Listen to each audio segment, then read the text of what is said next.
Halo semuanya, salam jumpa di channel Warta Kabar Baik. Video ini bersifat edukatif dan mencerahkan bagi orang-orang yang berpikiran sehat dan terbuka. Tapi bagi Anda yang masih dogmatis, fanatik, tidak open-minded, apalagi kadrun, segera skip aja video ini agar jangan sampai Anda kejang-kejang dan nggak bisa tidur nyenyak.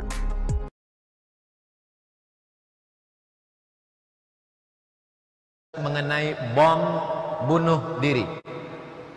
Video saya yang di-share bahwa saya dikatakan membolehkan bom bunuh diri, baca kronologisnya. Pertanyaannya, bagaimana pendapat Ustadz Somad tentang bom bunuh diri di Palestina? Itu kronologisnya. Lalu saya marah. Jangan katakan bom bunuh diri, tapi katakanlah Harokah Istishhadiyah, gerakan mati syahid. Mereka di Palestina tak ada yang bisa menolong, mereka ledakkan dirinya. Dalilnya mana? Ketika sahabat mengelilingi Nabi pada saat perang Uhud, musuh sudah keliling pinggang. Datang seorang sahabat menghunus pedangnya, masuk dia ke gerombolan musuh, diputarnya pedangnya, walaupun akhirnya dia akan mati juga, dan dia sedang melakukan penebusan dirinya, maka dia tidak disebut bom bunuh diri, tapi gerakan mati syahid. Itu bukan pendapat saya. Syekh Nasiruddin Al-Albani dari kalangan Salafi, Syekh Ibnu Utsaimin mengatakan orang yang di Palestina bukan bunuh diri, tapi gerakan mati syahid. Banyak yang protes ketika saya membuat video bantahan terhadap anjuran Harokah Intihariyah dan Harokah Istishhadiyah yang dilakukan oleh Abdul Somad. Banyak yang menyalahkan saya seolah-olah saya memotong video itu. Karena memang konon video itu ditujukan kepada orang-orang yang bertanya tentang aksi bom bunuh diri di Palestina. Nih jawaban saya tanggapi. Bro, saya ajarin kamu untuk pinter ya kepada orang yang protes terhadap saya. Mengapa saya membuat video bantahan itu. Ini saya ajari tentang how the ideology works. Ya, banyak sekali teroris di Indonesia yang terilhami oleh sebuah buku yang bernama Ma'alim fil Thoriq. Siapa yang menulis ini? Said Qutb.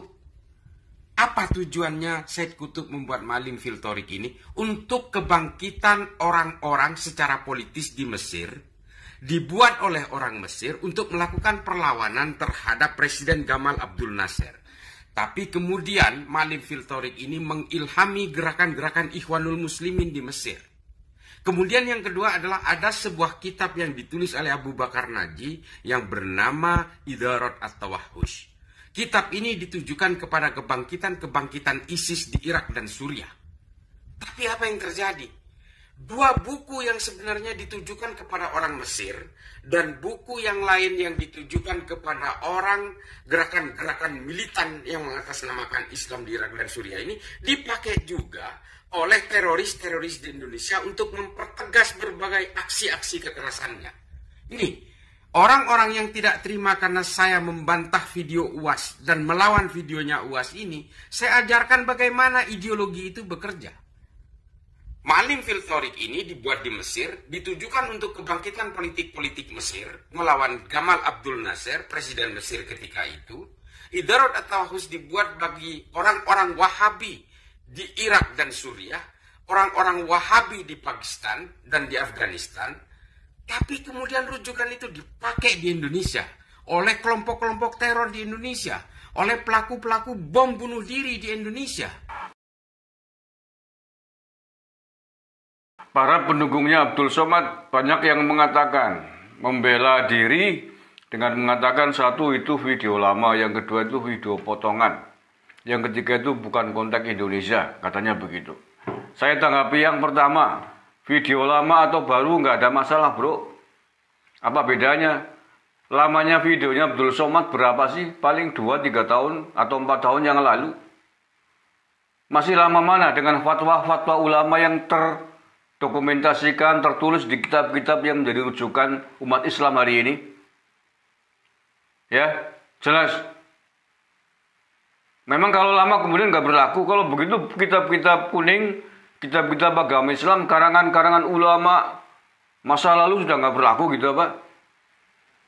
Ngomong komentar kuasa lalu ngobay. Yang kedua itu video potongan. Ya memang potongan, tetapi kan potongan tidak mengurangi makna, tidak menghilangkan makna. Ngapain lama-lama panjang-panjang didengerin semuanya, dicantumkan semuanya. Wong potongan sedikit aja udah belengeri banget kok. Bikin jengkel kok, bikin marah seluruh rakyat Indonesia. Orang bom bunuh diri kok dikatain jihad dapur jeblok. Jadi potong buat apa sih? Kecuali potongannya kemudian menghilangkan makna, menghilangkan atau memutus konteks arti yang sebenarnya lah, itu masalah. Misalkan begini, Abdul Somad sedang menjelaskan bahwa yang namanya bom bunuh diri ya bom bunuh diri, bukan jihad.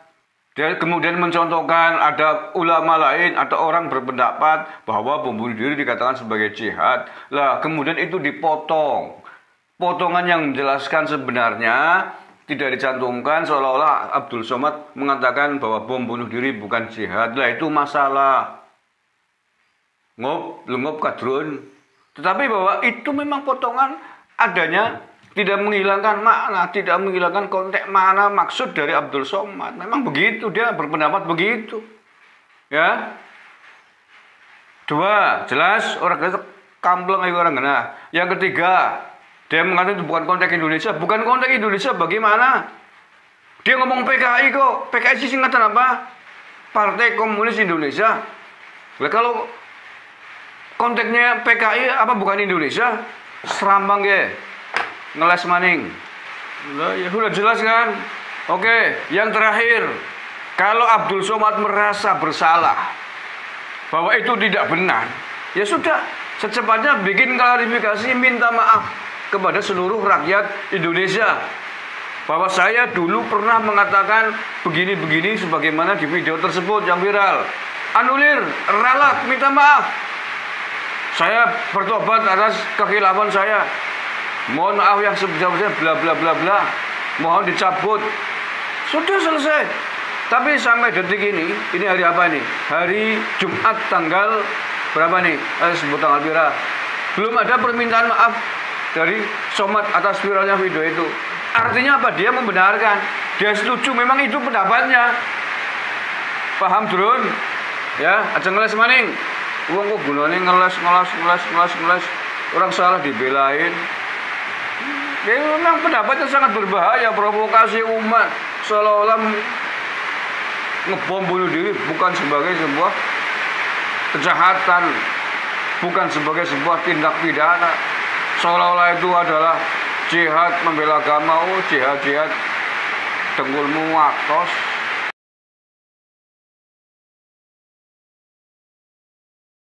Assalamualaikum warahmatullahi wabarakatuh. Salam sejahtera untuk kita semua. Salam santun dari saya untuk sahabat-sahabat Nusantara dimanapun Anda berada.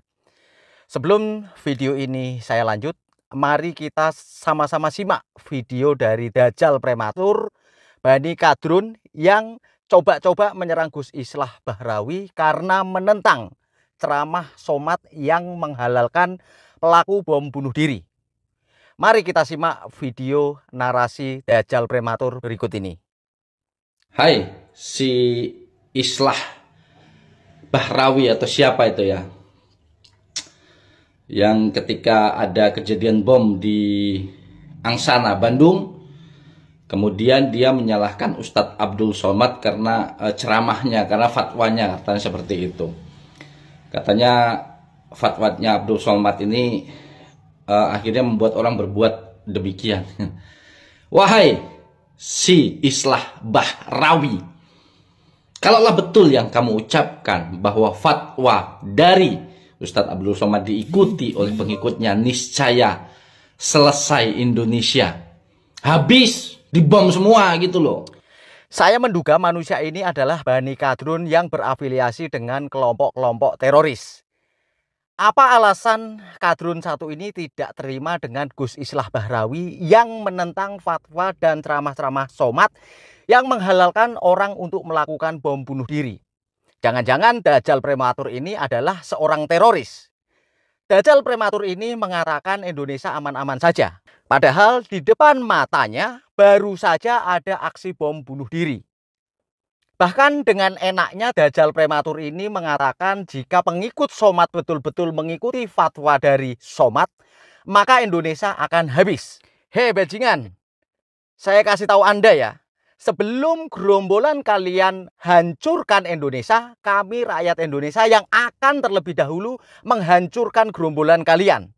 Kami yang akan lebih dahulu menghabisi gerombolan kalian. Manusia-manusia Dajjal prematur ini harus segera ditertibkan, harus segera ditangkap. Tuman jika terus didiamkan. Menurut saya, pembela teroris adalah bibit-bibit pelaku teroris. Hanya teroris yang membenci orang-orang yang melawan pergerakan daripada teroris. Apa yang salah dengan keberatan Gus Islah Bahrawi menentang fatwa dan ceramah Somad? Isi ceramah Somad menghalalkan pelaku bom bunuh diri, memberi saran dan memberi pemahaman sesat pada orang-orang untuk menjadi pelaku bom bunuh diri, jelas bermasalah dan itu tindakan melawan hukum. Somad jelas-jelas penyebar bibit-bibit teroris di Indonesia. Penegak hukum harus segera mengambil tindakan tegas untuk segera menangkap Somad sebelum lebih banyak melahirkan pelaku-pelaku bom bunuh diri. Termasuk manusia dalam video ini pun harus segera diciduk untuk dimintai keterangan.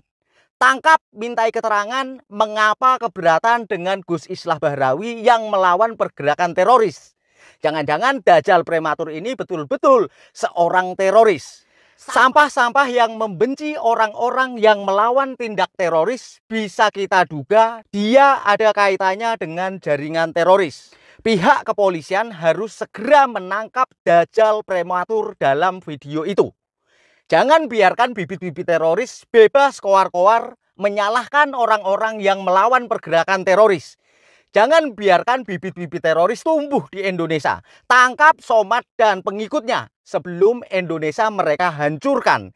Indonesia tak butuh sampah-sampah munafik berkedok agama. Indonesia tak butuh para bajingan bibit-bibit teroris. Saya pikir itu. Terima kasih untuk sahabat-sahabat Nusantara dimanapun Anda berada. Mohon maaf apabila ada buah bahasa yang kurang berkenan di hati sahabat-sahabat semua. Tetap semangat jaga NKRI. Salam santun dari saya. Wabillahi taufiq wal hidayah. Assalamualaikum warahmatullahi wabarakatuh. Oke sahabat-sahabat, saya akan menambahkan sedikit aja ya informasi tambahan. Secara garis besar saya sepakat dengan apa yang disampaikan oleh Gus Islah Bahrawi tentang kekeliruan dan bahaya ajaran dari Abdul Somad. Juga saya sepakat dengan tanggapan yang disampaikan oleh Pak Agus dari KBN Nusantara, juga kawan kita dari Asindo TV. Saya sepakat. Tetapi saya ada tambahan sedikit aja teman-teman. Tambahannya yaitu saya ingin menegaskan kebenaran apa yang disampaikan oleh Gus Islah Bahrawi. Karena ini pengalaman saya pribadi ya.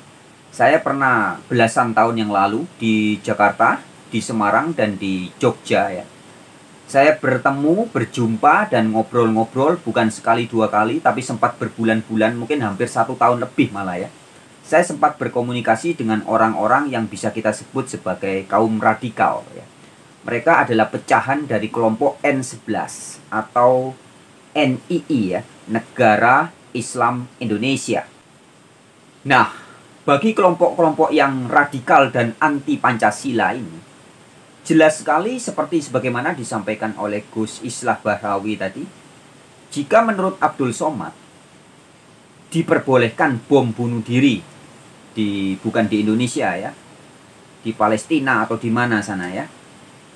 Tetapi teman-teman, bagi orang-orang kaum radikal yang kita sebut mereka sebagai teroris ya, Indonesia ini adalah medan perang.